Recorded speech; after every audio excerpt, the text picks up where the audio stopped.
ایک صاحب ہیں جی، کسی زمانے میں نے ان کی بہت سی کتابیں پڑھیں، اور آپ اگر زحمت کیجئے تو کسی فارغ وقت میں بیٹھ کے ان کا نام گوگل پہ لکھ لیجئے گا۔ ان کا نام ہے ٹونی بوزون۔ دنیا میں یادداشت ایک مضمون کے طور پہ، سبجیکٹ کے طور پہ پڑھایا جا رہا ہے، یادداشت کو، میموری کو، کیونکہ آپ کا میرا واسطہ تو صرف امتحان تک رہتا ہے۔ لیکن کبھی آپ غور کیجئے گا کہ یادداشت ایک ایسی چیز ہے جس کی ضرورت ہمیں ہر لمحہ ہے۔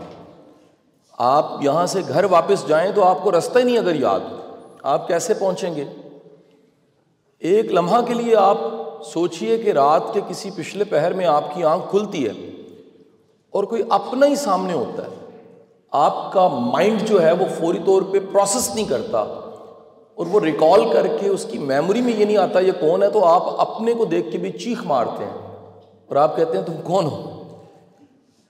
وقت گزرنے کے ساتھ ساتھ جب بڑھاپا آتا ہے تو سب سے زیادہ متاثر ہونے والی چیز جو مائنڈ کی فیکلٹی میں، باڈی کے تو اعضاء کمزور ہوتے ہیں، مائنڈ کی فیکلٹیز میں سب سے زیادہ جو چیز ڈیمیج ہوتی ہے وہ میموری ہے، یادداشت ہے۔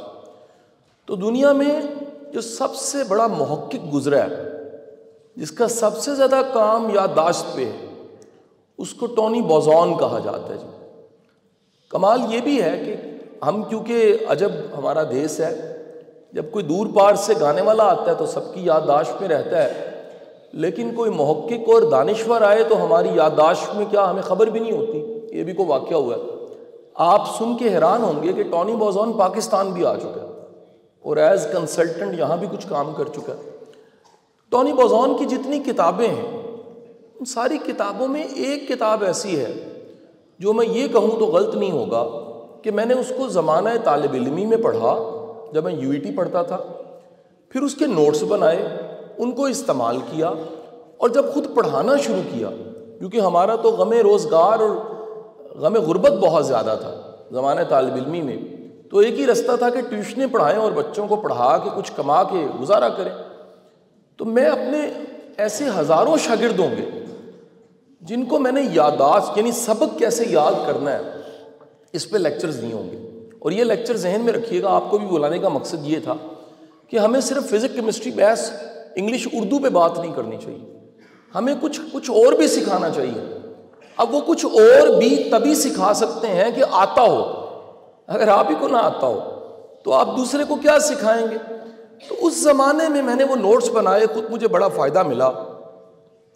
اس کا فائدہ سب سے بڑا مجھے یہ ملا کہ ایک 200-250 صفحوں کی کتاب جو کہ میں میٹرک میں یاد کروں اگر تو مجھے لکھ کے یاد کرنی پڑتی تھی۔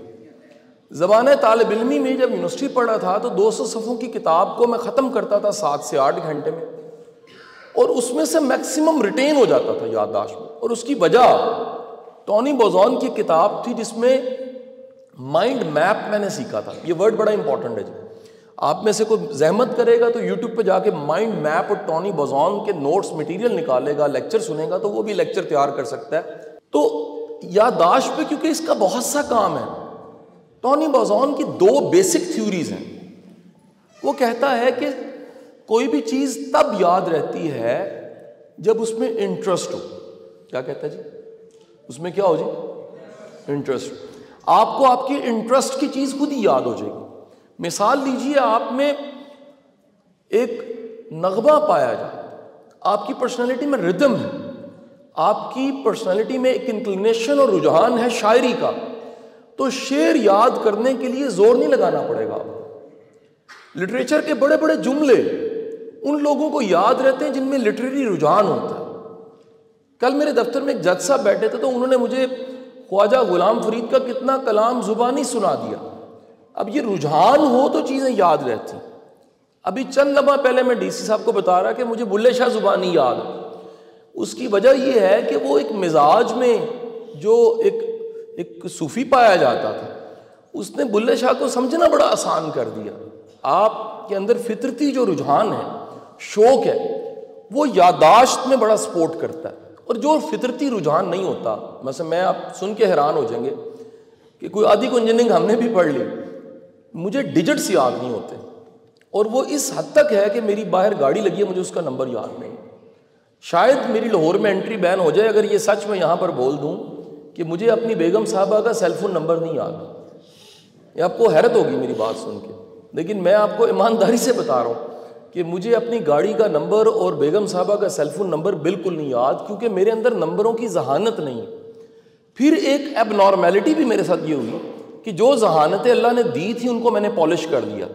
وہ جب بھی پالش ہو جاتی ہیں تو وہ ذہانتیں جو کمزور ہوتی ہیں وہ ویسے ہی خاموش ہو جاتی ہیں ادب کے ساتھ. جیسے ابا جی آ جائیں تو بچے خاموش ہو جاتے ہیں. تو وہ ذہانتیں جو کمزور ہوتی ہیں وہ ان ذہانتوں کے احترام میں ویسے ہی کیا ہو جاتی ہیں، معدوم ہو جاتی ہیں، ٹھنڈی پڑ جاتی ہیں. حضور والا ٹونی بوزون کی یہ ساری بات بتانے کا مقصد کیا تھا، یادداشت کا یہ تھیسس کھڑا کرنے کا مقصد کیا تھا؟ میں دراصل آپ سب کو یہاں انوائٹ کرنے کا مقصد یہ تھا. اردو اسلامیات مطالعہ پاکستان کے ٹیچر سے میں کیوں بات چیت کرنا چاہتا تھا؟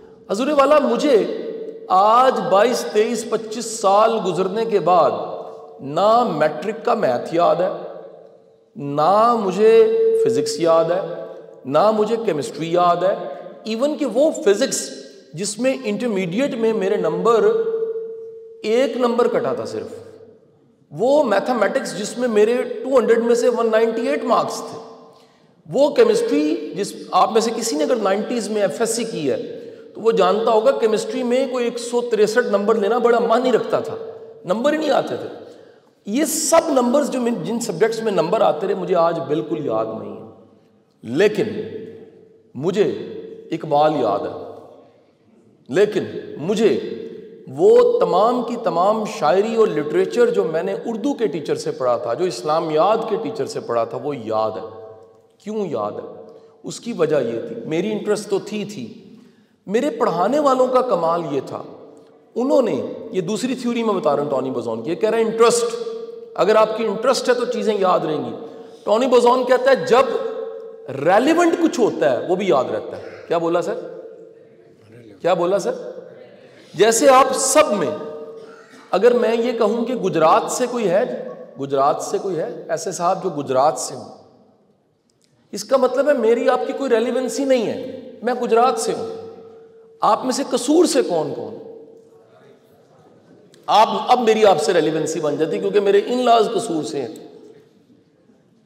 میں تو اس شہر کا داماد ہوں تو میری ریلیونسی کریٹ ہو گئی آپ کے ساتھ.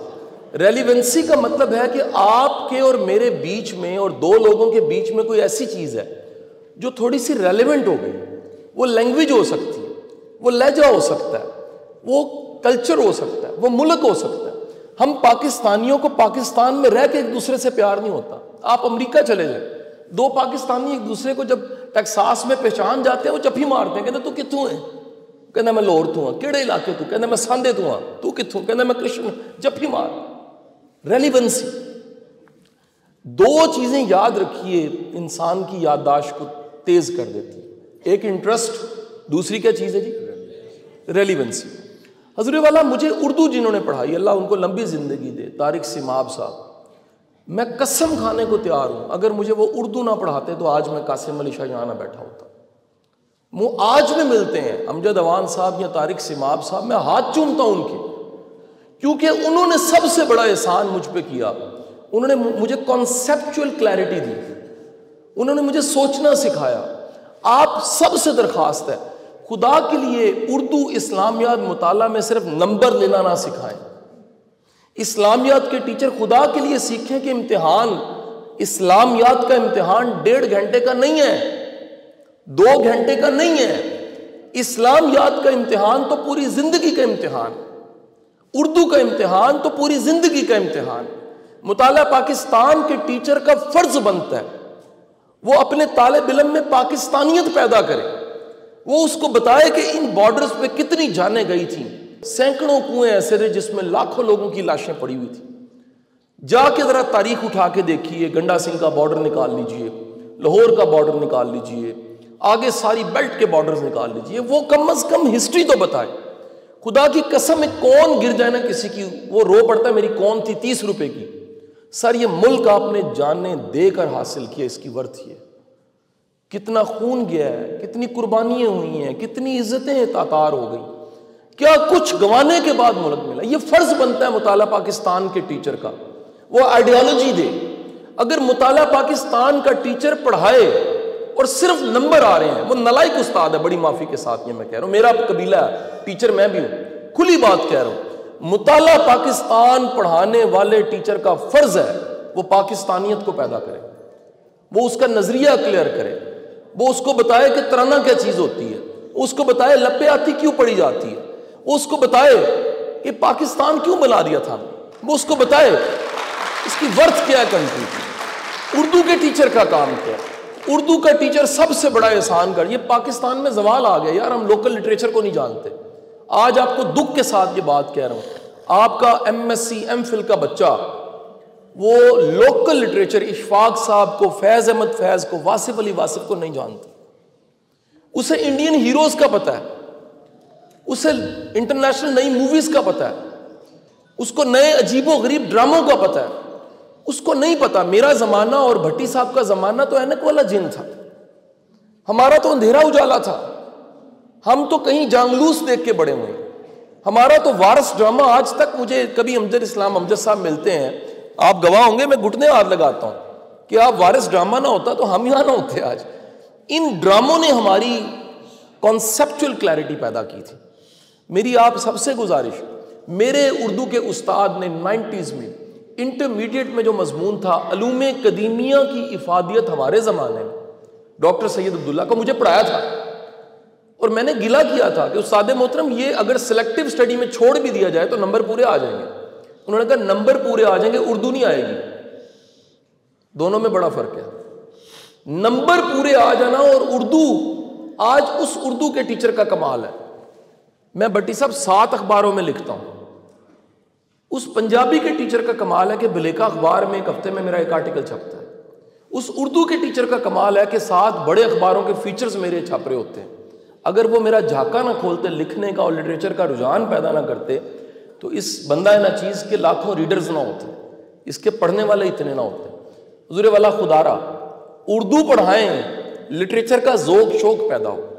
ایک دفعہ چوپڑا صاحب، یہ آپ کی نظر کر رہا ہوں کیونکہ آپ سے میری ایک نسبت بڑی محبت والی ہے، جب میں پڑھانا شروع کیا تو میرے مضامین مختلف تھے، ٹیوشن پڑھانے میں فزکس کیمسٹری میتھس پڑھاتا رہا، ایک دن اردو کا ٹیچر نہیں آیا ہوتا، میرا ادارہ آج بھی گلشن راوی میں، تو بچوں کی کلاس میں گیا تو انہیں میں نے کہا کیا پڑھ رہے ہو؟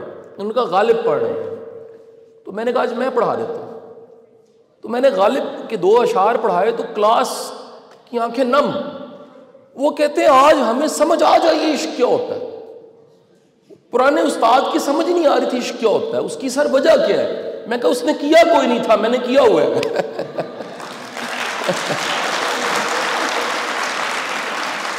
وہ کہتے ہیں ہمیں پہلی بار سمجھ آیا فراق کیا ہوتا ہے، وصال کیا ہوتا ہے۔ میں کہا جس کو فراق گلے نہیں پڑا، میں کہا یہاں تو مسئلہ اس ظالم نے کر دیا نا آ کے۔ خدا کی قسم پوری زندگی کو ٹھیک کرنے کے لیے ایک عشق کافی تھا، ایک عشق حقیقی کافی تھا، ایک عشق مجازی کافی تھا۔ آج تو ستم یہ ہے کہ چند دن پہلے ایک صاحب، ملک کے معروف نام ہے، ان کا صاحبزادہ میرے پاس آ گیا، وہ سفارش انہوں نے کروائی کہ شاہ صاحب کاؤنسلنگ کر دیں، اس کو عشق ہو گیا اور بڑی بری حالت ہے اس کی۔ میں نے اس کی کاؤنسلنگ کرتے ہوئے میں نے کہا بیٹا یہ آپ ابھی عشق ہوا؟ کہتے نہیں 5واں ہے۔ یقین کیجئے میرا دل کیا میں پنجابی میں کہوں، میں لا جوتی لا تے تینوں کٹا پھڑ کے پتر، یہ تو ایک بھی کافی ہوتا ہے جو صحیح ہو جائے تھے، اور عشق کا کوئی انجام شادی ودی نہیں ہوتا۔ آپ یاد رکھیے عشق میں کل کمائی تو درد ہوتا ہے، وہ درد مل جائے تو وہ درد لے کے آپ سائنس کی طرف جائیں تو نیوٹن بن جاتے ہیں، وہ درد آپ کو مل جائے لٹریچر کی طرف جائیں تو ملٹن بن جاتے ہیں، وہ درد آپ لے کر جائیں اور آیتیں لکھنے لگ پڑیں تو صادقین بن جاتے ہیں، وہ درد لے کر جائیں، وہ درد آپ کے اندر ہوتا ہے، اور آپ یوٹیوب کی طرف چلے جائیں تو دنیا کہتی قاسم علی شاہ صاحب یہ آپ کی باتیں کیوں وائرل ہو جاتی ہیں؟ حضور والا ساری کہانی درد کی ہے۔ یہ درد نہ ملا ہو، درد پہ لیکچر دینا اور درد کا ہونا دونوں میں بڑا فرق ہے۔ اور اسلامیات کے ٹیچر کا کام یہ ہے، خدا کے لیے وہی صورتیں وہی آیتیں جو آپ کے سلیبس میں شامل ہیں، خدا کے لیے ان کو ذرا محنت سے پڑھائیں، ان کی ڈیپتھ دیکھ لیں، وہ جتنی آیتیں صورتیں لکھی ہوئی ہیں آپ پڑھائیے انہیں، ذرا محنت سے پڑھائیے۔ میں آج کے دن بھی آپ کو بتاؤں، یہ میں تیاری کے ساتھ یہاں بیٹھا، وہ بندہ جو دن کے 4-5 لیکچر دیتا ہے، وہ بندہ جو اتنے اداروں میں پڑھا چکا ہے، میں آج 2 لیکچر دینے آیا ہوں، میں نے اس کی تیاری کی ہے۔ ہم کتنے ظالم ہیں، ہم نے وہ پرانی تیاری سے ہی کام چلایا ہوا ہے۔ ہماری تعلیم کی موت یہ ہے، ہمارے ٹیچر نے کتاب پڑھنا چھوڑ دی۔ میں کلاسوں میں سر سوال پوچھتا رہا ہوں کہ آخری کتاب کب پڑھی ہے؟ آپ جانتے ہیں وہ کیا کہتے ہیں؟ ایم اے میں پڑھی تھی، ایم ایڈ ہوتا ہے، ایم ایڈ میں پڑھی تھی، بی ایڈ میں پڑھی تھی۔ میں بتاؤں میں نے آخری کتاب کب پڑھی تھی؟ بتا دوں آپ کو، یہ لاہور سے قصور آتے پڑھی ہے میں نے۔ میری گاڑی میں کتنی کتابیں جا کے دیکھ لیجیے۔ حضور والا ریڈر ہر وقت ریڈر ہوتا ہے، لرنر ہر وقت لرنر ہوتا ہے۔ اور مت بھولیے گا، جس نام نامی پہ آپ مر مٹنے کو تیار ہیں، جن کے قدموں کی خاک پہ بھی ہم نثار، اسی ذات گرامی نے فرمایا ہے کہ مسلمان پہ جو علم ہے وہ ماں کی گود سے قبر تک لازم ہے۔ ایم اے بی اے تک علم نہیں تھا، علم تھا ساری زندگی۔ ہم نے علم کو نمبر رٹا ڈگری بنا دیا۔ مہربانی فرما کے زحمت کیجئے، اپنے بچوں کو علم کا شوق دیجئے۔ طالب علم مطلب کیا ہے؟ علم کا طالب، وہ سیکھے، وہ لرن کرے۔ میں بٹی صاحب کو ملا، میں نے 4 باتیں نہیں سیکھنی ہیں۔ میں کرن صاحب کو ملا، میں نے 2 باتیں نہیں سیکھنی ہیں۔ میں آپ کو ملا، میں نے 2 باتیں نہیں سیکھنی۔ یہ اگر کچھ روز نیا نہیں سیکھتے، آپ طالب علم نہیں ہیں۔ اور یہ میرا آخری جملہ سن لیجئے گا، جو اچھا طالب علم نہیں ہے وہ اچھا استاد بھی نہیں ہے۔ جو اچھا طالب علم ہوتا ہے وہی اچھا استاد ہوتا ہے۔ میری دعائیں اللہ آپ کو جہان کے رنگ لگائے۔ اردو اسلامیات مطالعے کا ٹیچر ویسے ہی معاشی طور پہ بڑا مظلوم ہوتا ہے، کیونکہ لاسٹ میں نے لطیفہ یہیں پر سنایا تھا، کسی صاحب سے پوچھا گیا، وہ میتھ کے ٹیچر تھے، کہ بتائیے میتھ کا سکوپ کیا ہے؟ کہ جی سکوپ بڑا ہے اس کا۔ کیا کہتے ہیں؟ ٹیوشنیں بڑیاں ملتی ہیں۔ اردو اسلامیات مطالعہ ویسے ہی بڑا مسکین ہوتا ہے اس کا ٹیچر۔ تو میری آپ سے گزارش ہے، میں آپ کو امیر ہونے کا نسخہ یہیں بتا دیتا ہوں۔ خدا کے لیے اپنی عمارت کو، امیر ہونے کو پیسوں سے نہ گنیں۔ آپ نے گننا ہے آپ کتنے امیر ہیں۔ آپ دیکھیے کتنے طالب علم ہیں جو آپ کے ہاتھ چومتے ہیں کیونکہ آپ نے ان کو پڑھایا تھا۔ یہ آپ کی دولت ہے۔ یہ اولاد دولت ہوتی ہے، شاگرد دولت ہوتے ہیں، عزتیں دولت ہوتی ہیں، برکتیں دولت ہوتی ہیں۔ اور اللہ جب کرم کر دیتا ہے تو یاد رکھیے گا، استاد چلا جاتا ہے، اس کے شاگرد اس کا حوالہ بن جاتے ہیں۔ ہم نے اس سے سیکھا ہے تو آج ہم یہاں پر بیٹھے ہوئے ہیں۔ پاکستان زندہ باد۔ بہت شکریہ۔